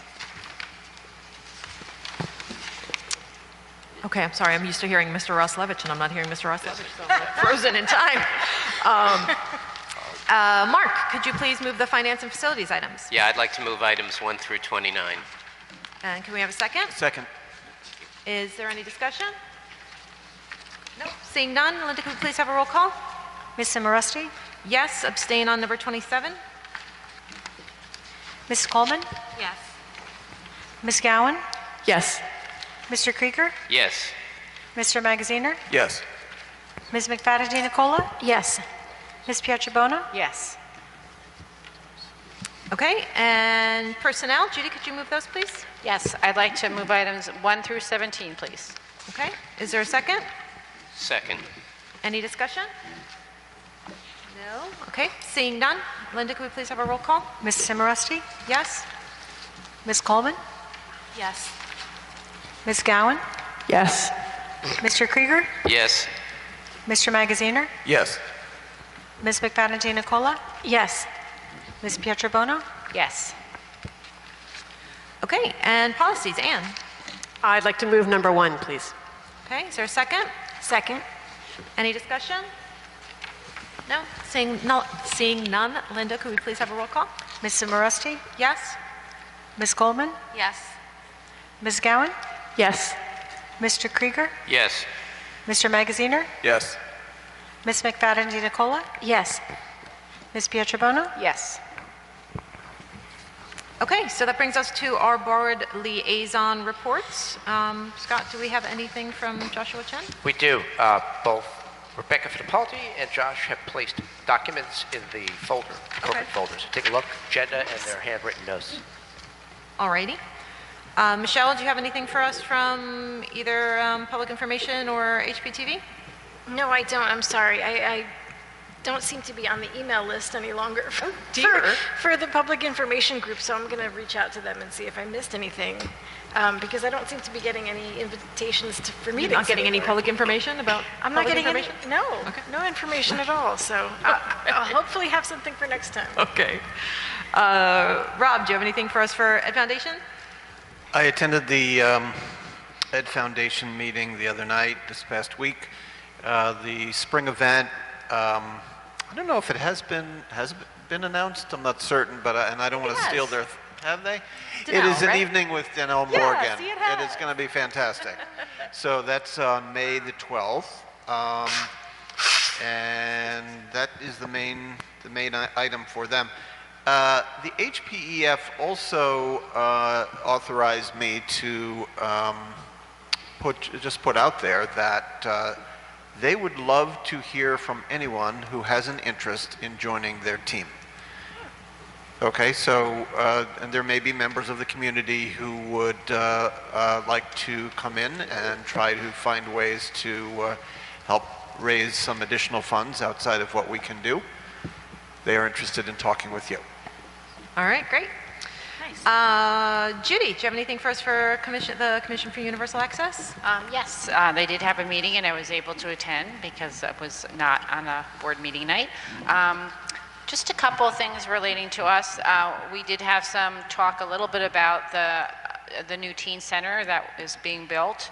And as far as the Universal Access Commission, they were anxious to make sure that they see the plans to make sure that it will accommodate, everybody. The town council rep on the commission explained what we're looking at. There'll be space for tutoring, there'll be computers, study space, and recreational areas. So I think that'll be a nice addition to the town to have another spot for our teens. I don't know, they think, is there somebody on the school, like a school employee that's sort of like the liaison to the teen center there? I don't think so. Okay. And also, they announced that the CPAC program on guardianship had to be postponed, so that will happen sometime in April. They don't have a date yet.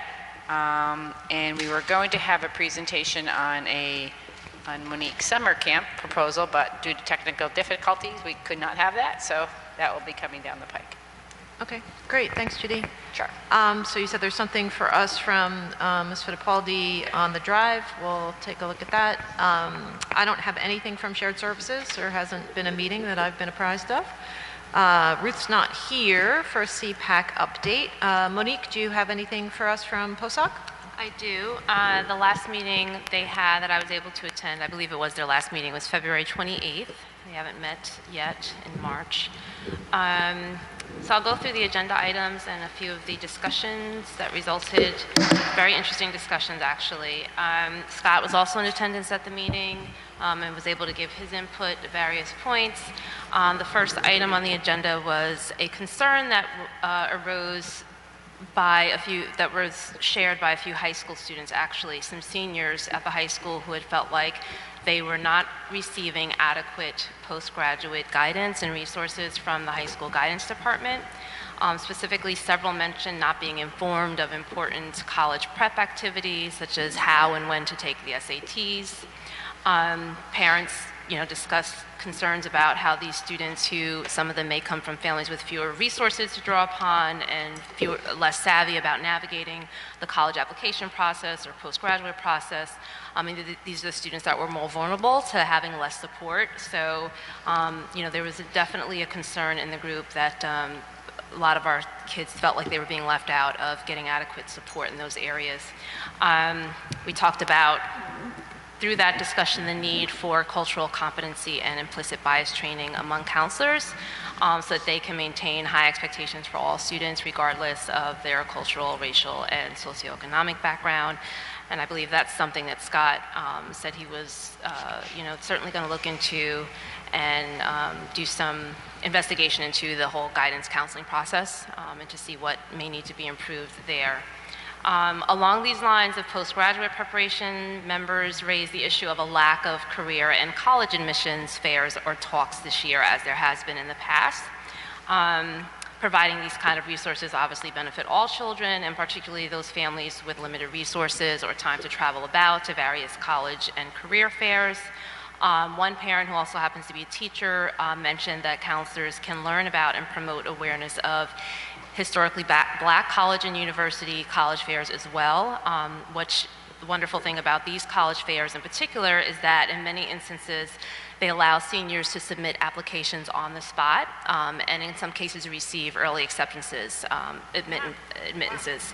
So I actually have a family member who received such early acceptance just by attending a fair and going through the application process. So we talked about tapping into the HBCUs as well. There was also a discussion, which has somewhat resolved at this point, but about the lack of diversity in the book selections for the Bartle Book Buddy program. There was a concern raised because none of the books that were selected reflected racial and ethnic diversity. But again, at that time, the HPEA grant had not gone through, so they were in this limbo state of not having diversity in the book, so postdoc members were concerned.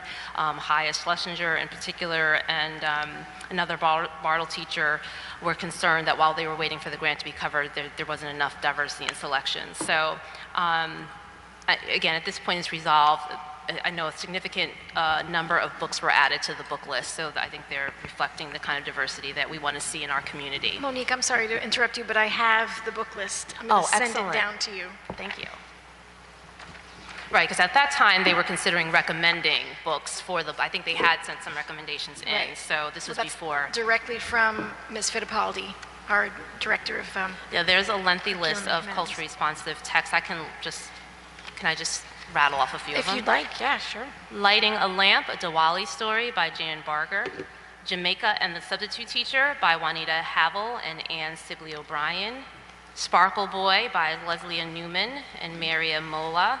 A Ramadan Story by Reem Faruqi. Hero Mom by Melinda Hardin. Marisol McDonald and the Clash Bash by Monica Brown and Sarah Palacios. The Princess and the Pea by Rachel Isadora.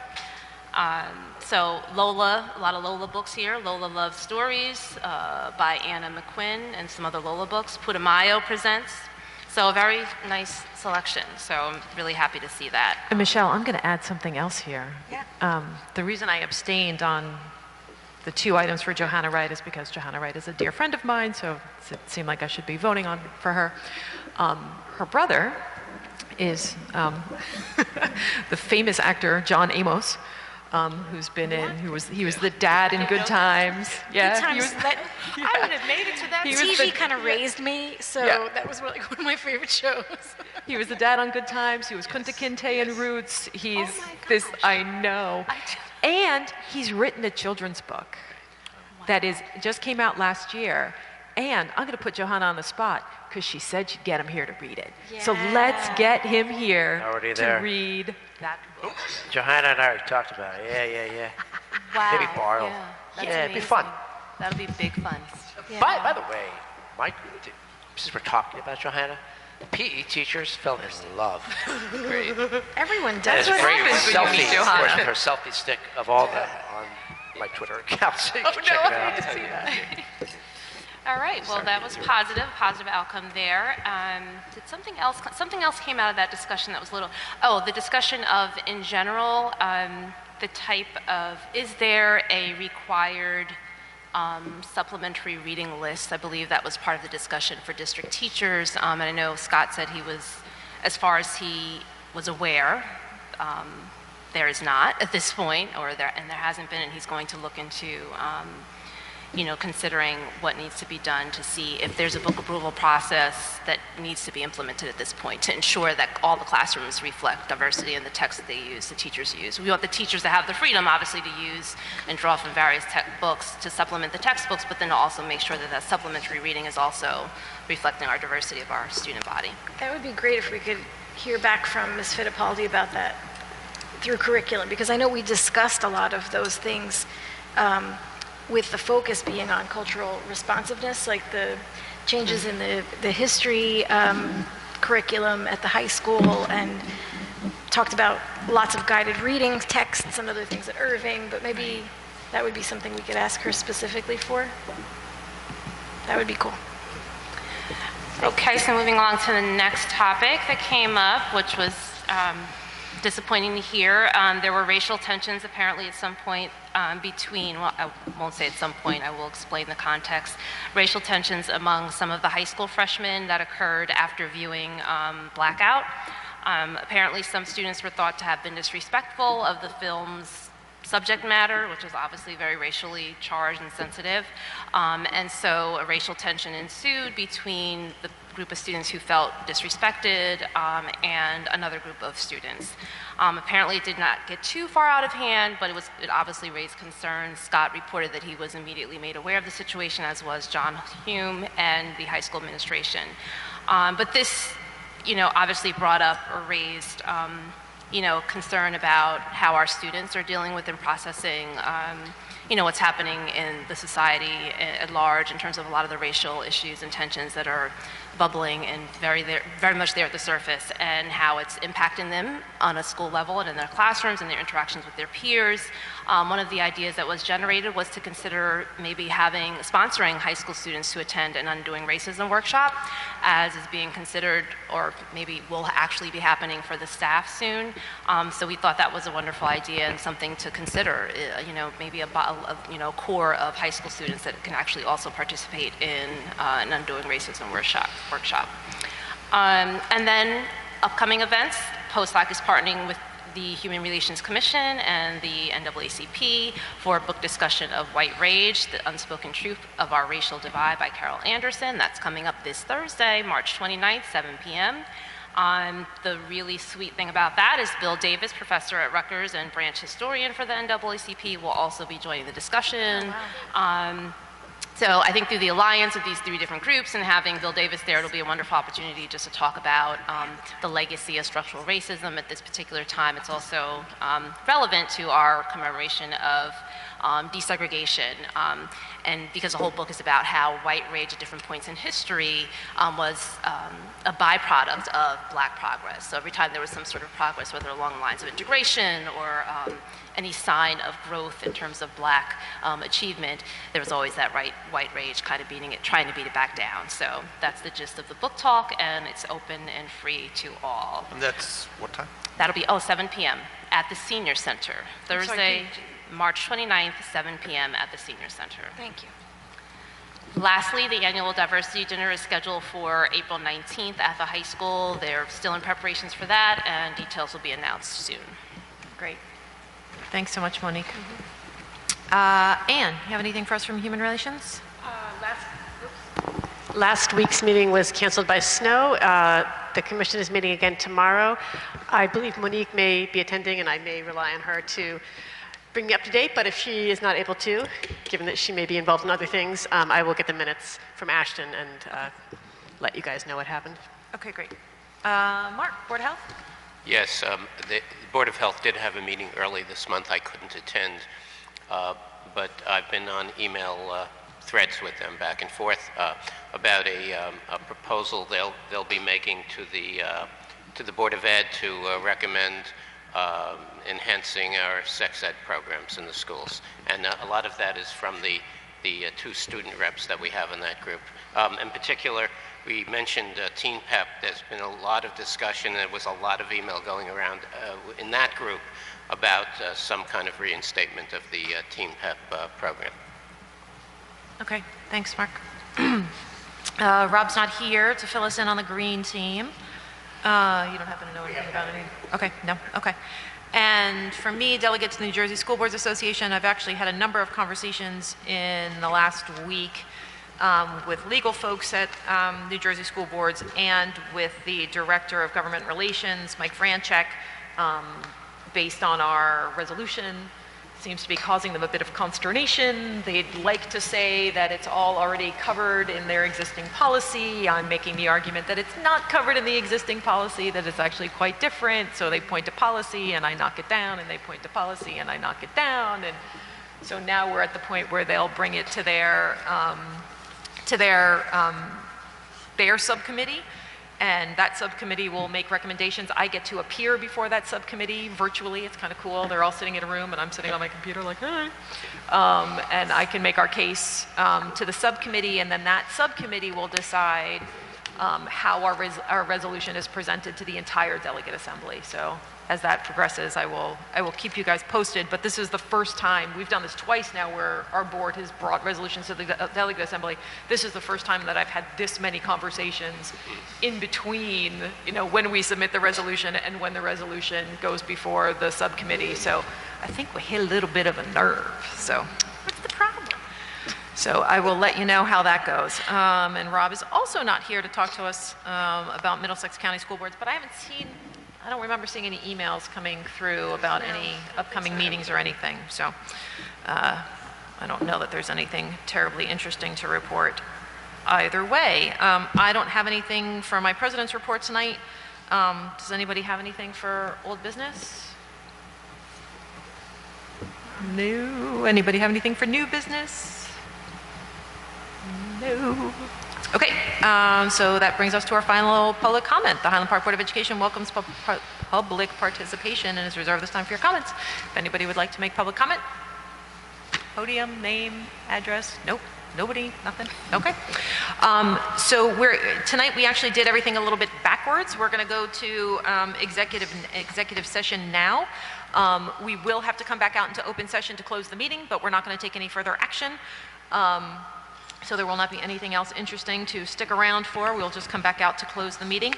And so be it resolved pursuant to Sunshine Act and JSA 10-4-12 and 13, the Highland Park Board of Education will now meet in closed session to discuss HIB reports, discipline, and personnel matters. These exemptions are permitted to be discussed in closed session in accordance with NJSA 10-4-13. Information regarding the board's closed session discussion will be disclosed to the public as soon as the need for confidentiality no longer exists. Can I get a motion to convene to executive session? So moved. Can I get a second? Second. All in favor? Aye. Good night, everybody.